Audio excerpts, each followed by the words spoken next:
This episode is called A Nice Coin, But.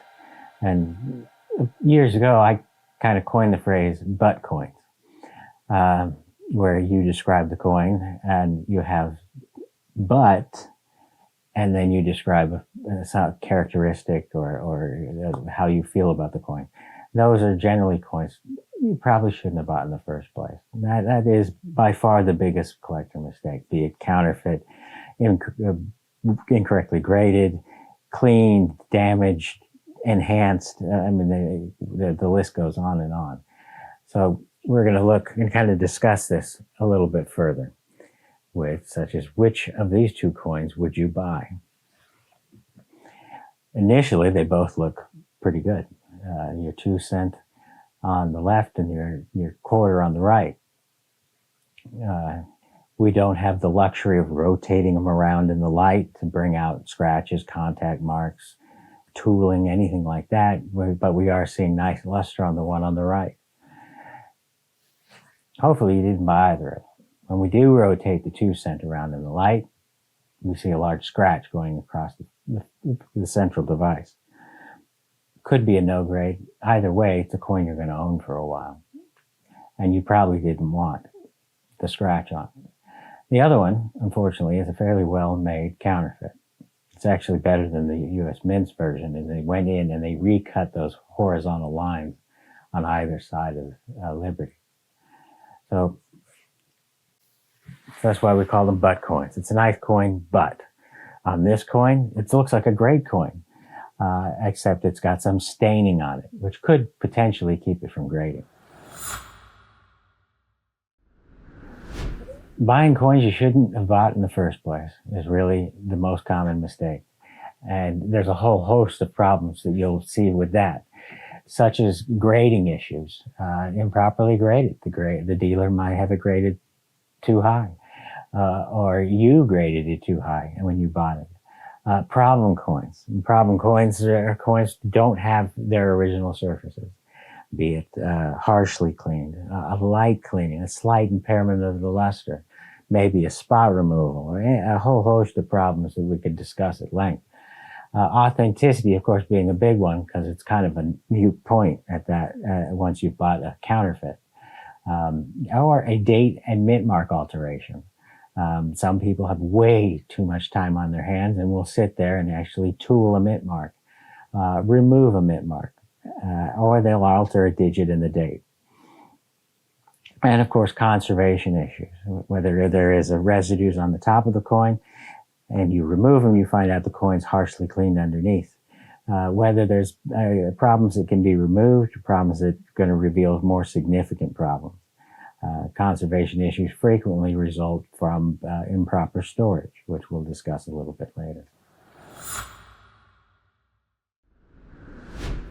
Now, the risk factors with buying counterfeits, they're going to be influenced, one, largely by what you collect. Certain coins are a higher risk.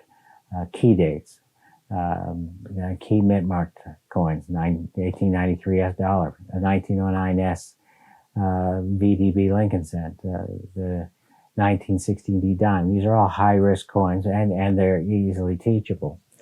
Also, where and you buy the coins and from who. Just because someone is a coin dealer doesn't mean they necessarily really know what they're doing. And there are coin dealers who aren't concerned about whether the coin is real or not and will sell fakes.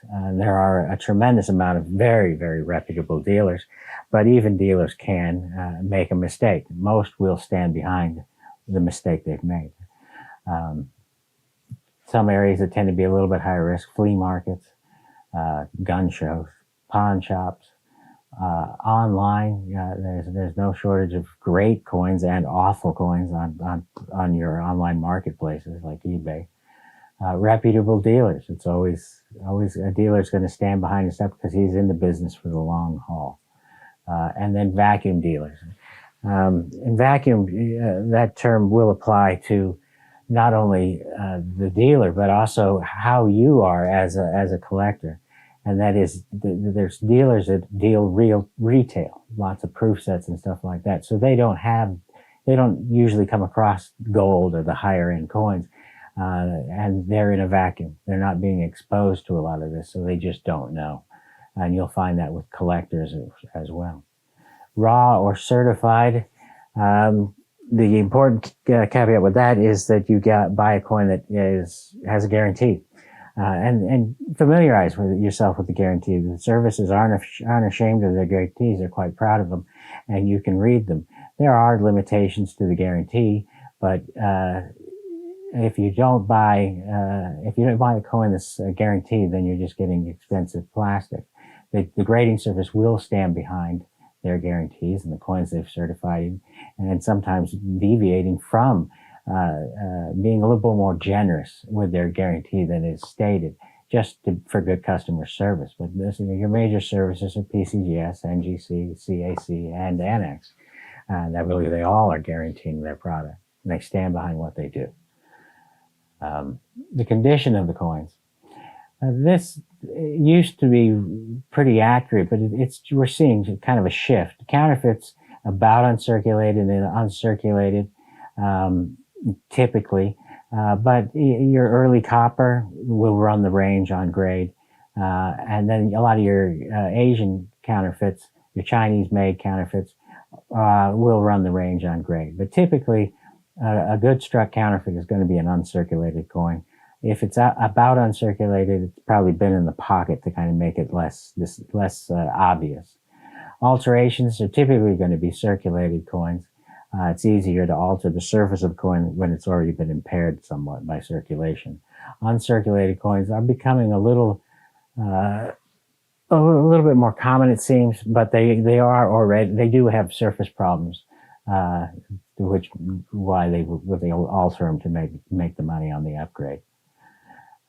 Your knowledge, skill, body language, and appearance is going to be a factor. If you walk into a coin store and you look, you're kind of haphazard and you don't look like you know what you're doing, you're not going to see the better coins. They're not going to bring them out. So there needs to be some level of professionalism. Likewise, if you go into a coin shop and it's just absolute chaos and disorganization, he's not even going to know where his good coins are. He may just be moving material, and while that's profitable for him, it's not effective for you. And the general rule is, if you look and act like a sucker, guess what? You're going to be treated like one.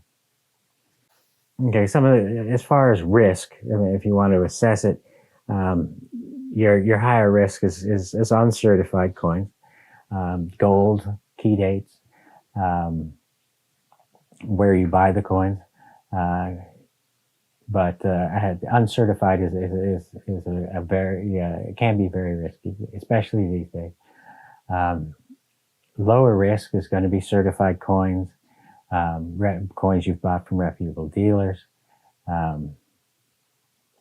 and usually your more common coins, the lower value coins. However, the increasing number of Chinese counterfeits is changing that. You can get a complete set, even all the little common date coins in Eisenhower dollars even, which don't have a lot of premium. You can get all of these coins going up to about 1978 from China. Now, when we're talking about counterfeit coinage, we're talking about an unmarked copy of a genuine coin. We do have the Hobby Protection Act. If they're making copies of coins, it does have to have the word copy on either the obverse or reverse as part of the die. The counterfeits we're looking at were created to defraud collectors and dealers, which is why we see better date coinage, rarer coins typically being counterfeited. Now the Chinese have changed that. They're doing all of it, all your seated, your cap, bus types. Counterfeits are illegal to knowingly buy, sell, or own. Once you know it's counterfeit, you really shouldn't have it. The ANA does maintain a set, but they are also authorized by Congress to do so, and they consult for Secret Service, or at least I did when I was there. The problem with owning a counterfeit for your reference collection is that there will come a point at which the coin will likely end up going back into the marketplace. That's why we see coins that were made in the 60s still in the marketplace today. They go by any names: forgery, spurious, fake, no NG for no good, or not genuine, or just plain call it bad. If you find a counterfeit, obviously you can try to return it to get your money back, because you probably spent a pretty penny for it. But generally, the best way to handle it would be to donate it to the ANA so it can be used in classes like this. And Secret Service doesn't seem to mind us doing that, since we teach them. Or you can actually donate you can surrender it to Secret Service where it'll be destroyed. And you can get your metal content back, and you can do some sort of tax deduction on it. But generally, the most useful way to dispose of your counterfeit is to the ANA's permanent collection. It will never get back into the marketplace. Now, altered coinage, we use altered coinage for quite a few different things, like surface alterations and stuff like that. But in this class, we're typically going to be looking at genuine coins with added or removed mint marks, such as taking a 16 mercury dime and adding a D mint mark to it, is one example. Then a genuine coin with a date altered to another date, say making an 1898 into an 1893 S to make it the premium coin. These are typically designed to defraud collectors and dealers. There are some really crude copies that are just for album filler, because a lot of people won't get them, but they are technically illegal. There is an implied warranty when you buy and sell a coin that the coin is in fact what it's supposed to be and genuine. So you run into a number of potential legal issues. Now, as far as how serious would anybody be as far as going after you on this, the postal inspector's been known to. eBay has gone after people for selling fakes. The Secret Service, probably not. They've got so much on their plate as it is. There needs to be kind of a dollar amount to really get it going. However, if they do see a pattern in behavior, that changes the story entirely. Why worry? What are your chances? Well, just for a little perspective, virtually all coin dealers and many collectors will at some point buy a counterfeit and or altered coin. The odds they're high that if you're trading enough coins, you are going to get stung. Just a matter of it's the way it is. And in a lot of hobbies, you run into that. You're more likely to get cleaned or altered coins, but it's still a risk. Even the most experienced numismatists, even certification services, have been fooled. That's why they have guarantees. And that's why they have the black box, where they have the coins that they've made mistakes on and they've bought back as part of the guarantee. Unfortunately, counterfeit and altered coins are frequently reintroduced into the marketplace. You just can't give up that you've made a mistake, and they will put the coins back in to fool somebody else. There is a dealer who had full page ads and would sell 16D dimes, for example. He got caught with selling some of the counterfeits, so he bought the coins back. And his thinking was, by the time he gets them back, he'll be refunding the money that they paid for it. Now it's worth more. He'll just sell it again, banking on the possibility that that person's going to buy the coin and not realize it's fake. They're never going to send it in for certification. So it does happen. Okay, tools of the trade. This is where you get to be the tool man Taylor of the coins business. There are certain things that are just simply essential. Good lighting. And obviously nowadays you may be somewhere where incandescent light isn't an option, get a good white light. You might have to go to a camera store or something like that, but you want a good white light. Halogen tends to be too strong. LEDs seem to be pretty good. The way to test it is get a nice piece of white paper and put it under the light. If it's any other color than just white, don't use that light. Some of them, cheap bulbs typically are yellow. Some of the stronger lights have a blue tint to them. They are going to throw off your examination of color. They're going to affect your grading, and they will affect your authentication because color is part of authentication. But 75 to 100 watt or the equivalent is going to be most effective. And it's really frequently it's the cheapest way to go. You know, a desk lamp with a light bulb in it. You don't need fancy, crazy halogen lighting or fiber optics or any of that.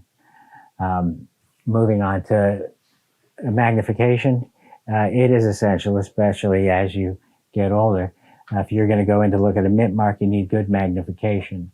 You don't need to go crazy, but we do recommend a triplet loop. That means it's got 3 pieces of glass inside of it. That reduces the distortion. It's got a pretty good size to it. So maybe the size of a quarter, to where you get a lot of light. Usually the higher magnification, the smaller the loop and the more light you need. For just general grading, 3 to 7 power maybe. For authentication, you might need 7 to 10 power. If anything above that, you're going to want second opinions. Play it safe. The goal is to have the tools that you need. Don't go crazy so that you don't get fooled. Another thing to have, a nice thing, you'll see them at the shows, is the jeweler pads in any variety of sizes. This one being kind of large for most people, but it does work quite well on the desk. That's going to prevent rim dings on those nice gold coins you just bought. And that also keeps your light where you need it. And that goes on to a designated workspace. And in the grading room, we all had our space. We had our computer, our desk lamp, our loop, our jewel pad, and we did not deviate from that. If we did, we could see our grading change. We have regularities in our grading. It's habitual. You want to keep it the same. You don't want food and drink, the cat leaving hairs all over your jewel pad, Doritos on your crumbs on your fingers getting on the coins. But a nice, clean, designated workspace with the correct lighting and the jewel pad is what you really need to be consistent in grading and effective in authentication. Okay, optional but useful tools. A scale. And you don't have to go crazy with the scale. I mean, they can be hundreds of dollars, or they can be under let's say $40.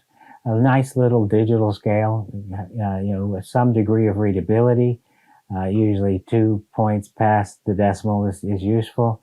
If you're going to be doing specific gravity testing, which we will discuss, we will need a bigger scale because you have to have some suspension equipment on it. But for the most part, most of you are not going to need to do specific gravity testing. A stereoscope, while they are really cool to have and they look really good on your desk and make you look super, technical, you probably aren't going to need them. If you're doing late day large cent variety attribution, a stereoscope can come in handy. If you're authenticating a lot of coins, yes. Coin photography, they are fantastic for coin photography.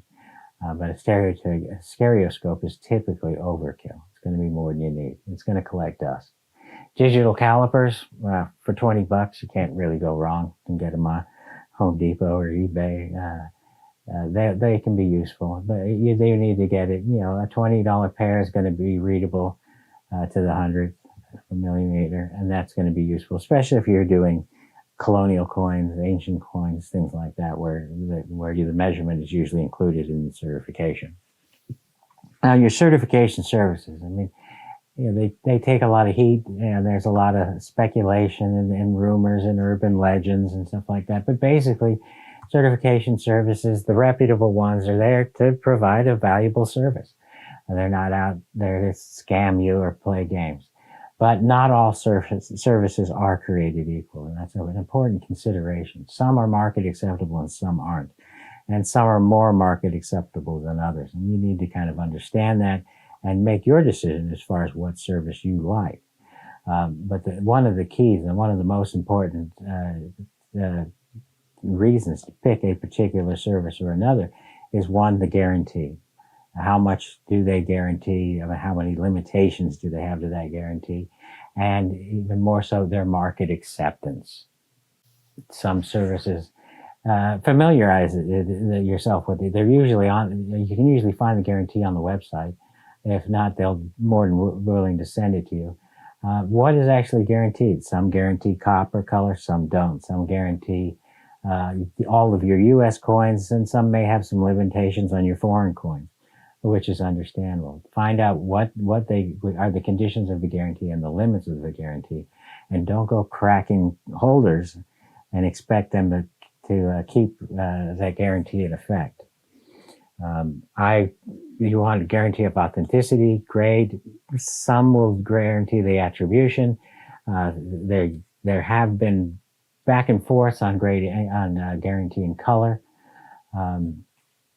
So these are all important considerations, and the considerations will vary based on what you collect, be it ancient coins or Morgan dollars. I hope that sums up a lot of the basics for you. Some things to consider that you probably haven't, regarding services and tools needed. Next, we're going to look at coin handling and storage.